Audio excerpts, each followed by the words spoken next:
আজকে আমাদের ছাদ বাগানে যে সমস্ত বাগান বিলাসের আইডি আছে তাদেরই কয়েকটা আইডির সাথে আপনাদের পরিচয় করাবো। প্রথমেই যে আইডিটি দেখতে পাচ্ছেন এটি তো ভীষণই বিখ্যাত এবং সবার কাছে এখন এই আইডিটির প্রচুর ডিমান্ড। এটি হলো মহারানী।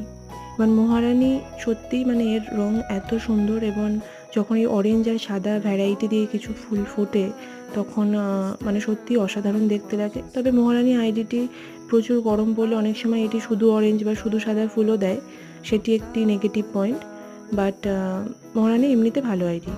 এরপরেই যে আইডিটি দেখতে পাচ্ছেন এটি হলো ক্রিস্টিনা এবং এই আইডিটা আমার ব্যক্তিগত পছন্দের একটি আইডি। যেমন সুন্দর মার্বেল টেক্সচারের এর ফুল এবং এটি একটি হাই ব্লুমিং ভ্যারাইটিও বটে। প্রচুর ফুল হয় এই আইডিটিতে। আমাদের কাছে এই গাছটি বেশ কিছুদিন হয়ে গেল, 4-5 মাস তো হবেই, এবং তাতেই মানে গাছটি কন্টিনিউয়াসলি ফুল দিয়ে যাচ্ছে। আপনাদের এই আইডিগুলো কেমন লাগছে এবং আরও আইডি আপনারা দেখতে চান কিনা অবশ্যই